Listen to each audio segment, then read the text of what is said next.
So welcome students once again. आज आपण rotational dynamics मधला अतिशय इम्पॉर्टंट पार्ट कव्हर करतोय. तो म्हणजे कोणता? तो म्हणजे sphere of death.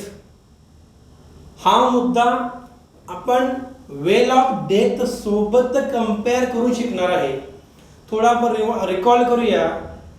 Well of death मध्ये आपण काय म्हणतो त्याला? मौत का कुआं हिंदीमध्ये. म्हणजे हा जो पार्ट आहे हा वारंवार आपल्याला भेटायला येतो असं मला काही हरकत नाही. कारण का तर हे बेस्ट एक्झाम्पल आहे सर्क्युलर मोशनच्या ॲप्लिकेशनचं. तर इथं आपल्याला एक्झॅक्टली करायचं आहे काय तर वेगवेगळे फोर्सेस या स्फिअर ऑफ डेथ मध्ये. म्हणजे एक इमॅजिन करा तुम्ही, एक बॉल आहे स्फेरिकल शेपचा, आतून पोकळ आहे आणि त्या बॉलच्या आतून एक व्हेकल ट्रॅव्हल करते, वेगवेगळ्या पद्धतीने चालले. तर ही व्हेकल ट्रॅव्हल कशी करते? हे स्टंटचा पार्ट आहे. स्टंट म्हणतो ना आपण, एक धाडसी कलाकृती. एक्झॅक्टली तो व्हेकलचा रायडर जो आहे तो काय करत असेल, त्याचा वेग किती असेल, तो कशा पद्धतीने फोर्स अप्लाय त्याच्यावर होत असेल, कोणतं टेक्निक वापरत असेल, ते आपल्याला शिकायचं exactly in the part of physics. फिजिक्सच्या पद्धतीनं कोणकोणते डायनॅमिकचे फोर्सेस काम करतात हे आपल्याला आर्टिकलमध्ये शिकायचं आहे. त्याचं नाव आहे स्फिअर ऑफ डेथ. हे आर्टिकल सर्वसामान्यपणे it will come for 2 marks. थोडी थिअरी आहे, थोडे न्यूमरिकलचा पार्ट म्हणायला हरकत नाही, किंवा काही इक्वेशन्स आहेत. तर हेडिंग द्या स्फिअर ऑफ डेथ, कंसात विटेज टाका, 2 मार्क. लिहिलं तर पहिला मुद्दा काय असणार आहे? पहिल्या मुद्द्यामध्ये येणार डायग्रॅम. काय येणार? डायग्रॅम. ड्रॉ करा डायग्रॅम.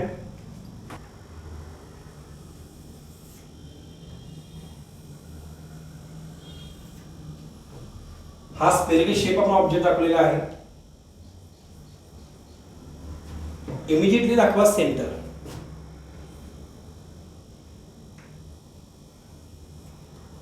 आता मुद्दा असा राहतो की हा पोर्शन जो आहे हा पोकळ आहे आतून. It is a totally hollow. त्यामुळे हा जो पोर्शन आहे हा असणार आहे wall. It is a wall of sphere.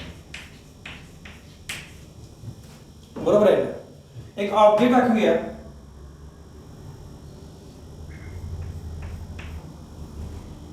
या ऑब्जेक्टची पोझिशन दाखवूया from centre. Small r. Small r is what? Radius of the sphere.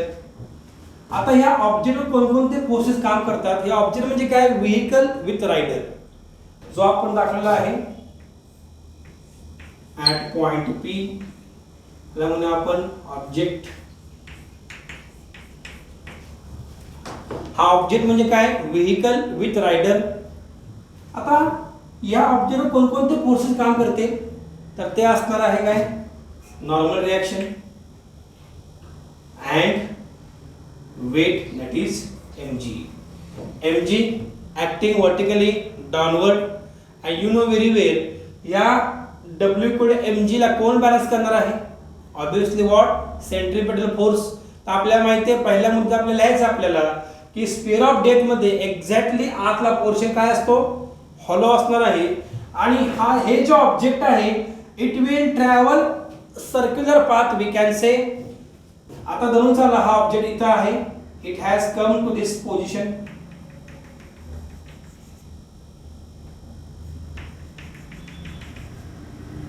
हा पाथ असणार आहे व्हेकलचा. ज्या पाथ मधून व्हेकल ट्रॅव्हल करते आतून, कुठून? स्फिअरच्या आतून. Hence you can represent here path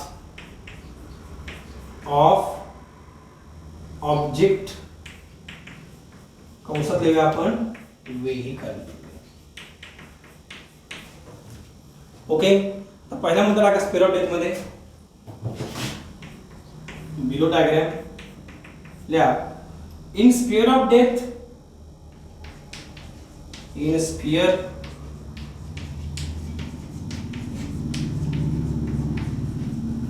sphere of death, tension in the simple pendulum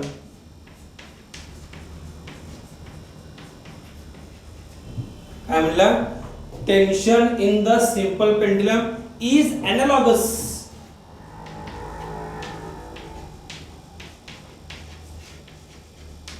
एनालॉगसचा अर्थ काय? तुलना करण्यासारखा. To be comparable. Is analogous with normal reaction. With normal reaction कंसातल्या n equal to what? mg. दाखला बघा ते mg. mg म्हणजे काय? Normal reaction. Right here equal to what? Capital N. हे काय असणार आहे? Normal reaction. आता पुढचा मुद्दा राहतो की हे जे नॉर्मल रिएक्शन आहे ह्याचं काम काय असेल? बघा ना इथे दाखवले mg इक्वल टू n. ह्याचं काम काय असणार आहे? Its work is to balance. या ऑब्जेक्टला आत जेव्हा तो ट्रॅव्हल करणार आहे along the path, which path? Circular path. तर त्याला बॅलन्स करण्याकरता एक फोर्स असणार. ते फोर्स कोणतं? नॉर्मल रिएक्शनचा फोर्स. नेक्स्ट पॉइंट टाका after this second point.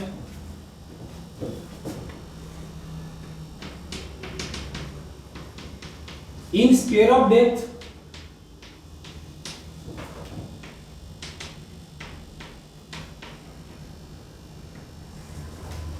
in sphere of death under equilibrium condition, under equilibrium condition, under equilibrium condition काय ते बघा. Normal reaction capital N equal to mg. काय म्हणलं? Normal reaction capital N equal to what? mg equal to what? Centripetal force. Equal to what? Centripetal force. So what we can write? Therefore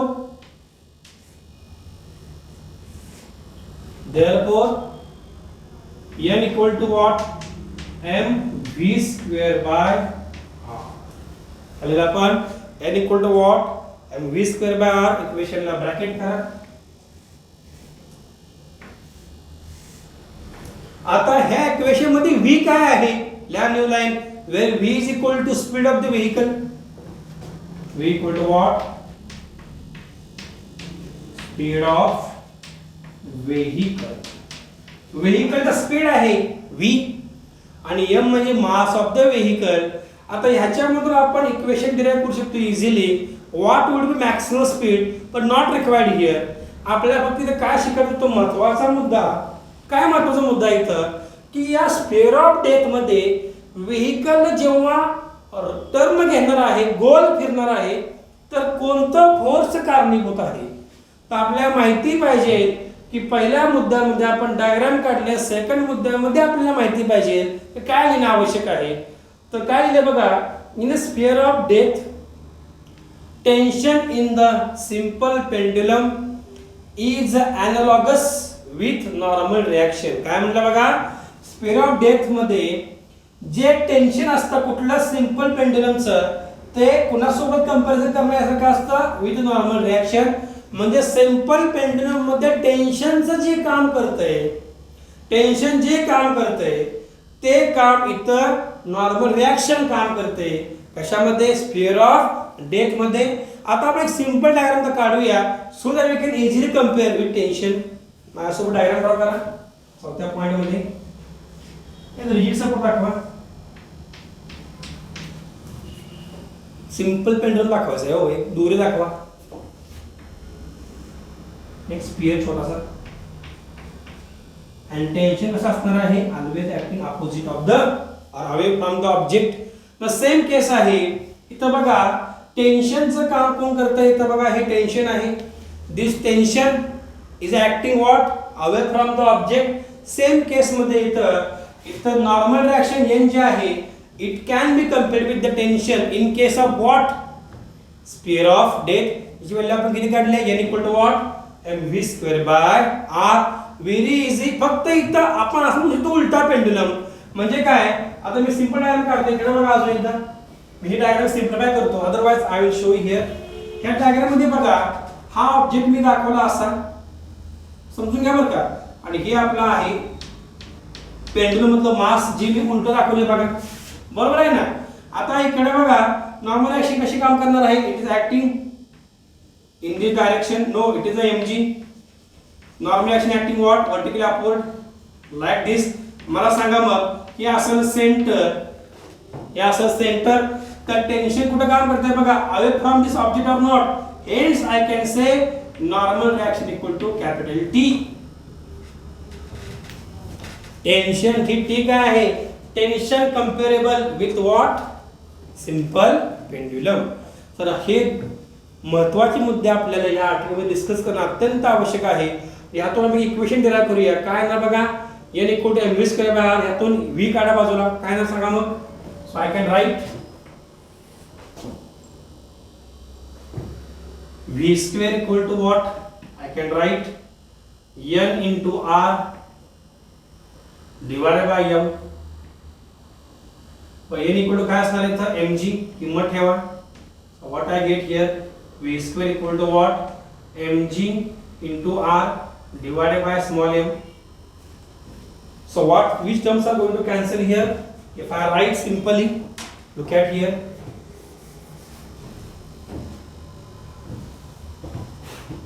V square equal to what?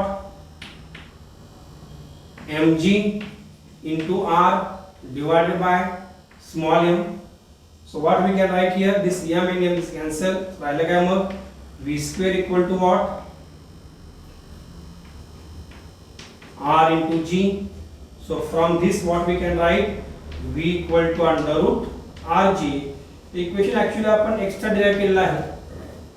म्हणजे या equation आपण त्या रायडरचा वेग किती असू शकतो या स्फिअरच्या आत. हा जो स्फिअर आहे ना, समजून घ्या, लॉजिकली समजून घ्या. हा जो स्फिअर असणार आहे, हा असा आतली वॉल असणार आहे आणि व्हेइकल जे आहे ना अशी फिरत असणार आहे आतल्या आत. यू कॅन इमॅजिन मोठा बॉल आहे, त्याच्यामध्ये व्हेइकल टाकलेले आणि व्हेइकल आत फिरते. हा कॉन्सेप्ट आहे. सिंपल इथं ज्याच्यामध्ये आपण व्ही काढला किती आहे? Under root r g. So ह्या पद्धतीनं आपण हा स्पीड ऑफ डेथचा आर्टिकल समजून घेऊ शकतो. एवढे मुद्दे एक्झाम मध्ये लिहिणं आवश्यक आहे. काय काय केले बघा आपण इथं. Initially we have drawn first part मध्ये डायग्राम ड्रॉ केली. ह्याच्यामध्ये आपण ऑब्जेक्ट दाखवलेला आहे, रेडियस दाखवली r, weight mg. Normal reaction actually upward पाहिलं पण इक्वेलिटीसाठी मी n इक्वल टू mg लिहिले आहे इट इज. आणि सेंटर दाखवलेला आहे, हा पाथ दाखवलेला आहे. इथं बघा ऑब्जेक्टची पोझिशन, पॉइंट P दाखवलेला आहे. वॉल ऑफ द स्फिअर दाखवलेला, this is wall of the sphere. Wall of sphere आहे ना. नंतर हे काय? Path of the object that is vehicle. काय झाला पुढचा मुद्दा? In a sphere of death tension in the simple pendulum is analogous with normal reaction n equal to what? mg. पुढे आपण काय लिहिलं बघा.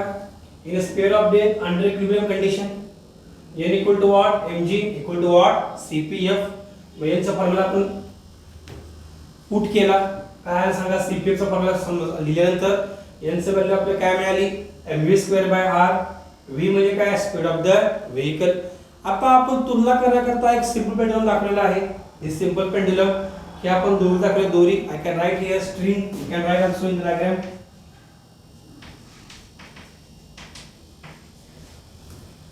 हे टेन्शन अपोजिटला असणार आहे ऑब्जेक्ट पासून. Hence we have shown tension. आता ही डायग्राम आपण कंपेअर केली ह्या स्फिअर ऑफ डेथ सोबत. हे बघा स्ट्रिंग मी दाखवली इथं. दिसते का ही स्ट्रिंग? ऍक्च्युअली हे रेडियस आहे, पण तुलना काढलं कोणा सगळं? पेंडुलम सोबत. तर हा पोर्शन ॲज ड्रॉ केला इथं. आणि तुम्हाला कळतं mg डाऊनवर्डला आहे आणि n अपवर्डला आहे. इथून बघा टेन्शन अपवर्डला, n अपवर्डला, म्हणजे n equal to what? T. काढ परत एकदा. Tension analogous with normal reaction. कैसा लगा? अलग कंपैरिजन करून काय म्हटलं बघा? Tension normal reaction, tension normal reaction, normal reaction tension, tension equal normal reaction. हा जर मुद्दा तुम्हाला परफेक्ट काय असेल तर समजायचं आपल्याला स्फिअर ऑफ डेथ आर्टिकल समजलं. अजून पुढे काय आपण इक्वेशन डिराइव्ह केलं. काय इक्वेशन डिराइव्ह केलं बघा? v equal to what? Under root r g. ह्या इक्वेशन आपण जी व्हेइकल आहे, तो जो रायडर आहे, स्फिअर ऑफ डेथ मध्ये कोणत्या पद्धतीनं मूव्ह होतोय, तो किती वेग मेंटेन करतोय, हे स्किल आहे. May be they know it or may not be know it. They may be knowing formula or not, it is immaterial, but they are very intelligent to maintain this safe speed. पण as a physics student आपल्याला माहित पाहिजे की v किती असायला पाहिजे? Under root r जी असायला पाहिजे. आणि या इक्वेशन वरून आपण इक्वेशन लिहू शकतो बघा डिपेंडेबिलिटीचं. बघा इकडे I can write v proportional to under root r. इसका मतलब क्या है, ह्याचा अर्थ असा आहे की जर मला v वाढवायचा असेल, नीट बघा, जर मला v वाढवायचा असेल तर रेडियस पण काय करायला लागेल, वाढवावी लागेल, so that I can maintain safe speed. So this is the simple article which we completed, that is fear of depth. व्यवस्थित रिवाइज करा so that you can easily understand it in depth. तर पुढचा article आहे, heading द्या.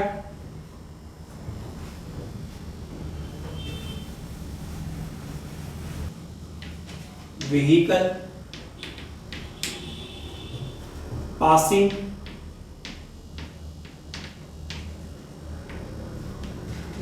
on convex. काय म्हणलं बघा, vehicle passing on convex over bridge.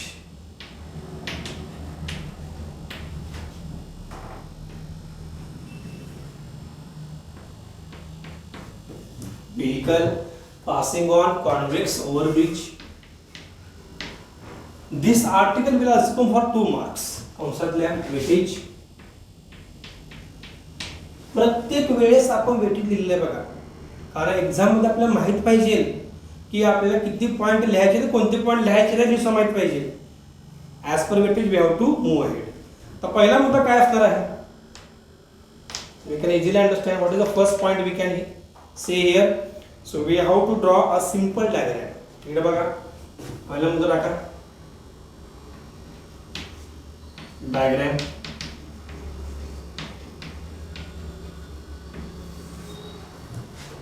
Diagram ऐसे ड्रॉ करा.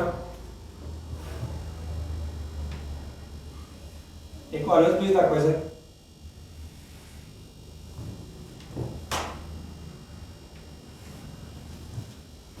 Convex bridge.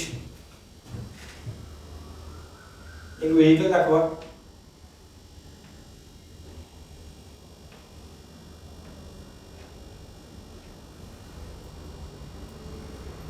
मास दाखवा, मास व्हेकलचं एम म्हणूया.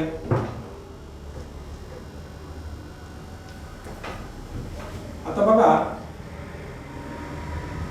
व्हेकल जेव्हा पास होणार आहे इथून, तेव्हा व्हेकलवर एक फोर्स काम करणार, ते म्हणजे weight of the vehicle acting downward.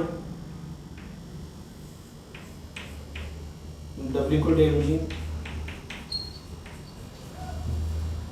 आता या ब्रिजचा आपल्याला सेंटर दाखवावं लागेल. Let us center is here.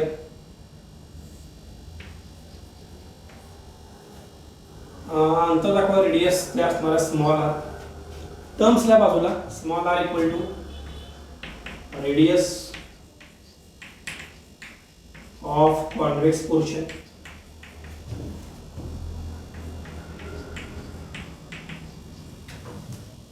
Radius of convex portion small n दाखवा.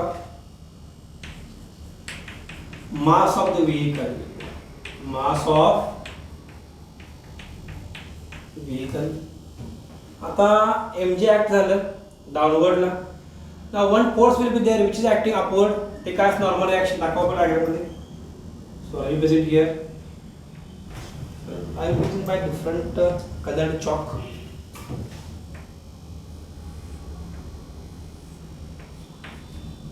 यास नॉर्मल रिएक्शन काढलेली आहे. आणि हा जो पॉइंट दाखवला आहे तो पॉइंट सेंटर ऑफ मास आहे. हा पॉइंट काय आहे, centre of mass. Right here CM, centre of mass of the vehicle. Don't forget N acting vertical upward. आता अजून एक फोर्स दाखवावा लागेल जे सेंटरकडे काम करतं आणि जे फोर्स व्हेकलला रोटेट होण्याकरता किंवा सर्क्युलर मोशन घेण्याकरता मदत करतं, ते म्हणजे कोणतं, सेंट्रिपेटल फोर्स, CPF. ओके, तर हे झालं डायग्राम. दुसरा मुद्दा लिहा, सेकंड पॉइंट लिहा.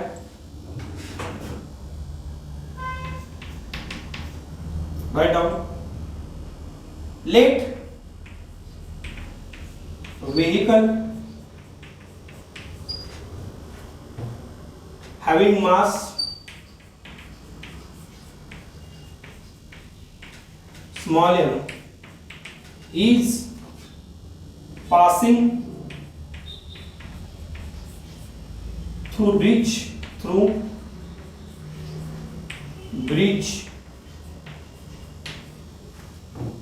of convex shape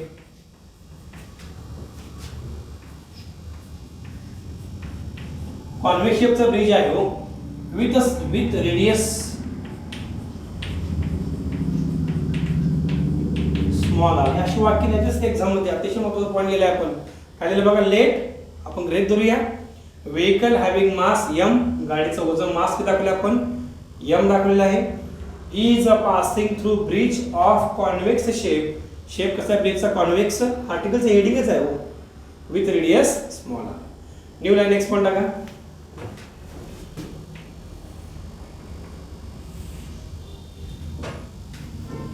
different forces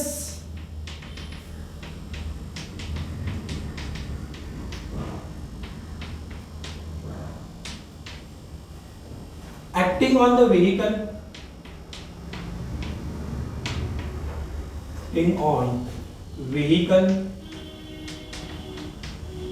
are काय म्हणलं बघा, आपल्याला लिहावं लागतं का डायनामिक्स मध्ये we have to show the forces which is the soul of the article. आर्टिकलचा आत्मा म्हणायला काही हरकत नाही. Hence we have to write forces. काय म्हणलं बघा, different forces acting on the vehicle are. पहिले फोर्स लिहा, वेट कंसात लिहा W comma normal reaction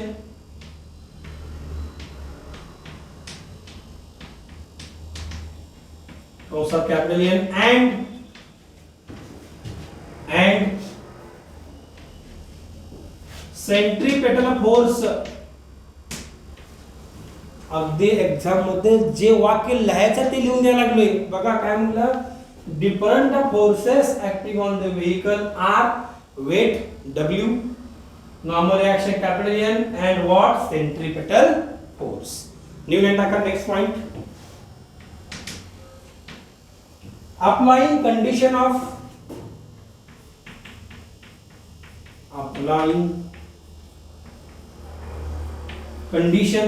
of equilibrium. काय म्हणलं बघा, आता आपण या व्हेकलवर आहे ना कंडिशन अप्लाय करूया कशाची, इक्विलिब्रियमची. इक्विलिब्रियम कंडिशनचा अर्थ काय, different forces acting on the vehicle must be balanced. Vehicle वर काम करणारे फोर्सेस बॅलन्स व्हायलाच पाहिजेत.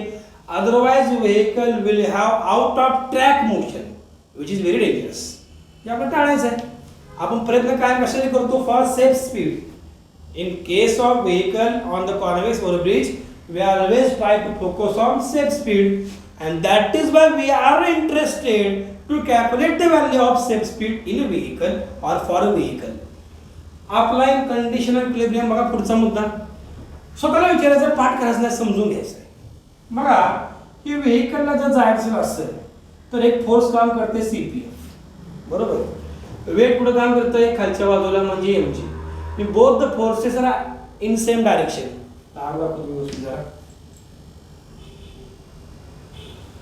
दोन्ही फोर्सेस वेक्टर क्वांटिटीज आहेत. Both are vector quantities. Forces are vector quantities. दोघे ऍड झाले खालच्या बाजूला, नॉर्मल डायरेक्शन वरच्या बाजूला आहे. म्हणजे मॅक्सिमम फोर्स कुठं आहे, टुवर्ड्स सेंटर डाउनवर्ड डायरेक्शनला. Hence I can write net force equal to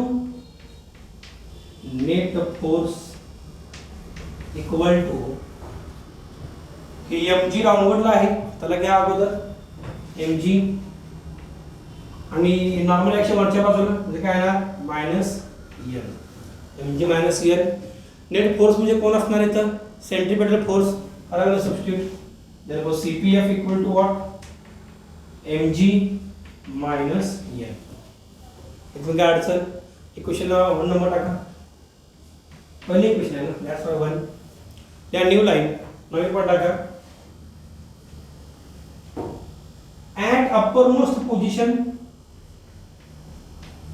at uppermost position of convex breach. काय म्हटलं बघा, at अपरमोस्ट पोझिशन म्हणजे ही पोझिशन जी आपण दाखवलेली आहे, दिस पोझिशन हो, at uppermost position of convex bridge for maximum step speed or maximum speed, we can write maximum speed n equal to 0. I am telling कि at uppermost position of convex bridge for maximum speed n equal to 0. आता हे आपण समजून घेऊया. मला सांगा, बऱ्याच वेळा when we travel on a road and there are speed breakers, बऱ्याच वेळा जर स्पीड ब्रेकरवर तुम्ही गाडी वेगात नेली, धरून हा स्पीड ब्रेकर आहे, तर तुम्हाला असणार होते की तुम्ही थोडंफार जंप घेतले, मग तुमच्या गाडीचं टायर हवेत असते, त्या स्पीड ब्रेकरला स्पर्श करतच नाहीये कारण व्ही जास्त आहे. Hello, it's dangerous. मग काही वेळ असं होतं की आपण व्ही जास्त ठेवलाय, गाडी वेगाने घेऊन चाललोय, स्पीड ब्रेकरून जंप घेऊन गेले पलीकडे, असं वाटतं स्पीड ब्रेकरच नाहीये. आता फिजिक्सच्या भाषेत सांगायचं म्हणलं तर नॉर्मल रिॲक्शन 0 झालेली आहे. मग तो प्रकार मी इथं सांगतोय की गाडीचं टायर जस्ट स्पर्श करतंय या अपरमोस्ट पोझिशनला, म्हणजे काय की tyre it is almost not in touch with the road, and if it is not touching to the road, तर रस्ता नॉर्मल ॲक्शन आपला करणार का? Action reaction pair Newton's third law अजिबात नाही. मग काय येणार? म्हणून n equal to 0. हे लॉजिकली माहीत पाहिजे, पुस्तकात दिले म्हणून लिहायचं नाही. We must know the basic logic beyond it. हे लॉजिकच क्वेश्चन असतात सीईटी मध्ये खास करून. Hence I can write n equal to 0. Solve करा इक्वेशन. या new line by putting above value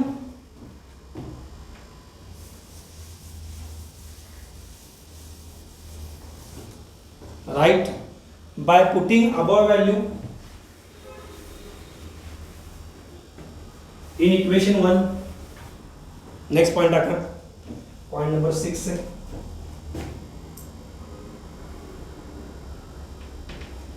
by putting n equal to 0 in equation 1. Equation one आपल्या समोर आहे बघा, तिथे यांची व्हॅल्यू 0 ठेवा. मग काय ना सांगा, CPF equal to mg minus 0 equal to mg. mg minus 0 किती? mg. पुट व्हॅल्यू CPF काय ना सांगा, CPF ची value mv square by r equal to what? mg. Term cancel कोणती होती बघा बरं, दिस m ला m कॅन्सल, म्हणाले काय v square by r. I will shift r to right hand side. What I get here then? Now I will add one step. v square by r equal to what? g. So we are going to solve this equation.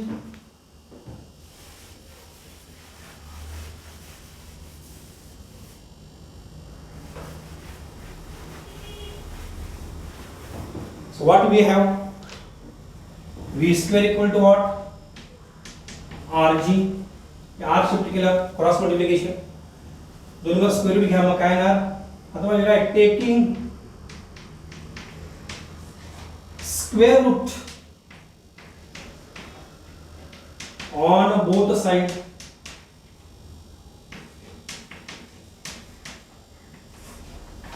So आपला this step what we have then, काय येणार? v equal to under root rg. आता स्वतःला विचारायचं आहे की जेव्हा normal action 0 असेल तर v कसा असेल? विचार करून सांगा. मग सांगितले मी v मॅक्सिमम आहे, तर गाडी टायर स्पर्श करणार नाही या रोडला, रोडचा हा रोड आहे, इट विल जम्प. v काय असणार? मॅक्सिमम.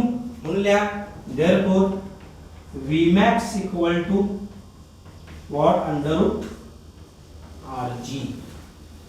काय म्हणलं आपण? Vmax equal to what? Under root rg. इक्वेशनला बॉक्स करा, ब्रॅकेट करा. हे झालं required equation in case of what? Vehicle passing on convex over bridge. काय इक्वेशन मिळालं मला? Vmax equal to what? Under root rg. याच्या मुद्दा थोडं लॉजिक वापरूया. मग काय ना सांगा, I can write Vmax is directly proportional to what? Under root of small r. अगदी स्पेअर ऑफ डेथ सारखाच पार्ट कव्हर झाला इथं. फक्त स्पेअर ऑफ डेथ मध्ये normal reaction act as a tension, इथं तसला काही प्रकार नाहीये. तो प्रकार वेगळा, पण इक्वेशन तेच आलेलं आहे. पण इक्वेशन तेच आलं हजार तर सेम कॉन्सेप्ट असतो असं काय नाही आहे. इक्वेशन जरी समान असलं तरी कॉन्सेप्ट वेगळा आहे. काय लिहिलं आपण, Vmax proportional to what, under root R.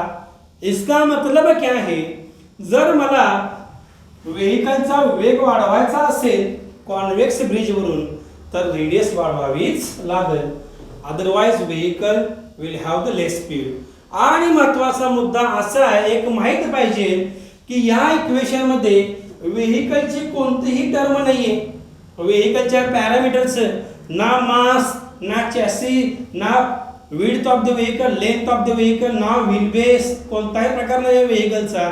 म्हणजे व्हेकल कोणती का असना, वाहन कोणतं का असना, तरी देखील त्या व्हेकलला, त्या ऑब्जेक्टला लागणारा मॅक्सिमम स्पीडची कंडिशन जी आहे ती समान आहे. ती म्हणजेच काय, under root r g. So हे फायनल इक्वेशन आपण डिराइव्ह केलेलं आहे. आता आपण थोडं रिकॅप घेऊया. आपण काय काय मुद्दे लिहिले या आर्टिकलमध्ये. पहिल्यांदा आपण डायग्राम ड्रॉ केली, सिंपल डायग्राम आहे. नंतर आपण दाखवली व्हेकल, एक नॉर्मल व्हेकल दाखवा. नंतर एम दाखवली, mass of the vehicle, weight downward act होत आहे m g. R radius of the convex portion, c म्हणजे काय, सेंटर. आपण इथं सगळे टर्म्स लिहून काढलेले आहेत. मी याला सेंटर ऑफ मास म्हणलेलं आहे. नॉर्मल ॲक्शन दाखवले अपवर्ड, अपोजिट ऑफ वेट. पहिला मुद्दा. दुसरा मुद्दा काय लिहिला आपण, लिखाणामधला पहिला मुद्दा, डायग्राम ही पहिला मुद्दा आहे. लिखाणामधला पहिला मुद्दा काय, let vehicle having mass small m is passing through bridge of convex shape. Convex shape बघा आहे, convex shape with radius small r. नंतर आपण किमती भरत गेलो, इक्विलिब्रियम कंडिशन अप्लाय केलेलं आहे. Then what equation we got, finally we get the equation by putting the condition n equal to 0. काय n equal to 0 आहे, कारण at maximum speed normal action काय असणार आहे, 0 असणार आहे. So we have written CPF equal to what, mg minus 0 equal to mg. नंतर equation equate केले, mv square by r equal to what, mg. आता m लाईन काय झालं, कॅन्सल झालं. मग राहिलं काय, v square by r equal to g, v equal to what, rg. Taking square root on both sides, what we have, v equal under root rg. नंतर आपण Vmax दिलं, Vmax काय आहे, अंडर रूट rg. Vmax काय म्हणलं, कारण यांची value आपण 0 ठेवले तेव्हा v काय असतो, मॅक्सिमम. Vmax काय दिलं, अंडर रूट rg. आणि या इक्वेशनवरून असं कळतंय की हा जो Vmax आहे हा रेडियसच्या स्क्वायर रूटला काय आहे, डायरेक्टली प्रोपोर्शनल आहे. इसका मतलब क्या है, अगर मेरे को v बढ़ाना है, if I want to increase the v, then there is only one option that I have to increase the radius of what, convex over a bridge. आणि व्हेकलच्या कोणत्याही पॅरामीटरवर, या व्हेकलच्या कोणत्याही पॅरामीटरवर हा Vmax डिपेंडेंट नाही. इसका मतलब क्या हुआ कि व्हेकल कौन सी भी रहने दो, गाड़ी कोणती का असना, इट इज इमटेरियल. Vmax सगळ्यांना समान न्याय देणार. तो म्हणतोय it depends only on what, radius of circular path, no, radius of convex portion and g म्हणजे ग्रॅव्हिटी ॲक्सेलरेशन. जर बदल करायचा असेल तर if you change the planet then g value is going to change significantly. Otherwise only we have only one option to change the speed, that is radius of a circular path, and in this case radius of what, convex portion of the bridge. By this way we can easily understand the dynamics of what, vehicle passing on convex over bridge.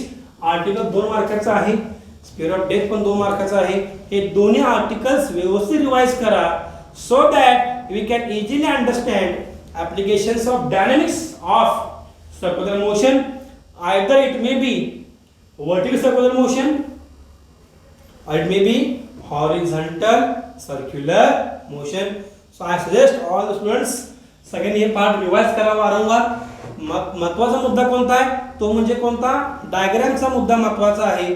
जर तुम्ही diagram व्यवस्थित काढली तर पुढचे मुद्दे स्पष्टपणे, व्यवस्थितपणे, proper क्रमानं, सिक्वेन्सनं आपण लिहून इक्वेशन डिराइव्ह करू शकतो. So I suggest all of you revise it again again and take the advantage of article which we studied. Okay, आता पुढचा मुद्दा जो आहे that is a second part of this topic म्हणजेच काय रोटेशनल मोशन हा मुद्दा आपण शिकणार आहे.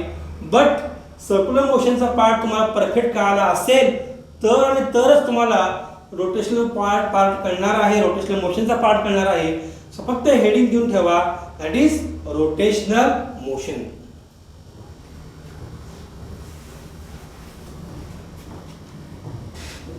हेडिंग द्या लगेच पुढचा मुद्दा.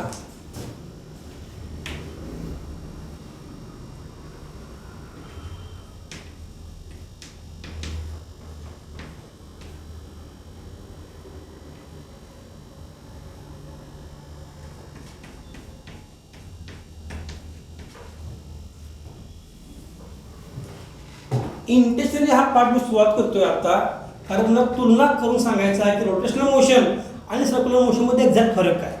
इकडे बघा, आपण दिले हेडिंग रोटेशनल मोशन. थोडं समजून घ्या. जर मी एखादी स्ट्रिंग घेतली, त्याला मास जोडलं m, तेव्हा फक्त हे एवढं आहे की मास सर्कम्फरन्स म्हणून फिरणार आहे. बरोबर आहे का? जर मी स्ट्रिंग घेतली, ही दोरी घेतली, सेंटर सी दाखवला, तर फक्त मास सर्क्युलर मोशन म्हणून फिरणार आहे. तर फक्त या मास करता there is circular motion. There is what? Circular motion. ह्याच्याऐवजी मी जर काय केलं, एक डिस्क घेतली, डायग्राममध्ये बघा सगळ्यांनी. Let us consider if I draw a simple disc आणि मी म्हणलं की डिस्क गोल फिरते इन अँटीक्लॉकवाइज डायरेक्शन. तर ह्या डिस्क मधले जेवढे काय पार्टिकल्स आहेत, हे सगळे particles having the same motions. Not only one particle, the particle on the circumference, particle on the surface of the disc also. त्याला मी डिस्क म्हणतोय. तर या प्रत्येक पार्टिकलला डिस्क वरच्या there is a same motion along with the same centre. म्हणजे काय, जर bunch of particles, system of particles एका दिशेमध्ये, एका गतीमध्ये, स्पीडमध्ये गोल फिरत असतील, तर मिळणारी मोशन काय असते? Rotational motion. हॅलो, काय म्हणलं मी? सर्क्युलर मोशन मध्ये फक्त एकच पार्टिकल सर्कम्फरन्स म्हणून फिरणार आहे.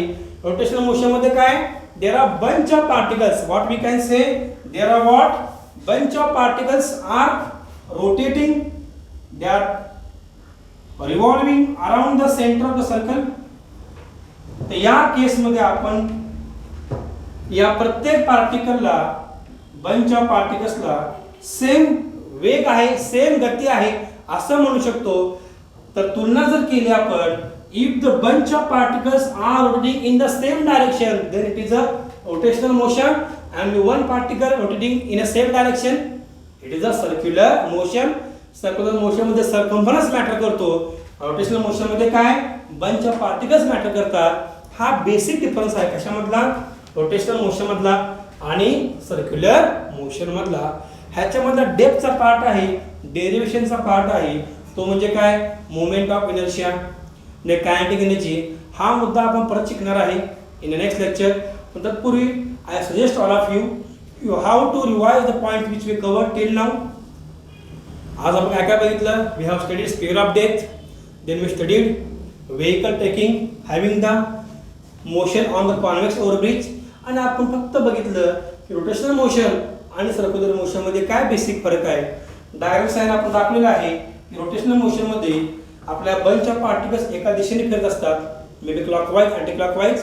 आणि सर्क्युलर मोशन मध्ये फक्त एकच पार्टिकल हा सर्कम्फरन्स म्हणून वर करत असतोय.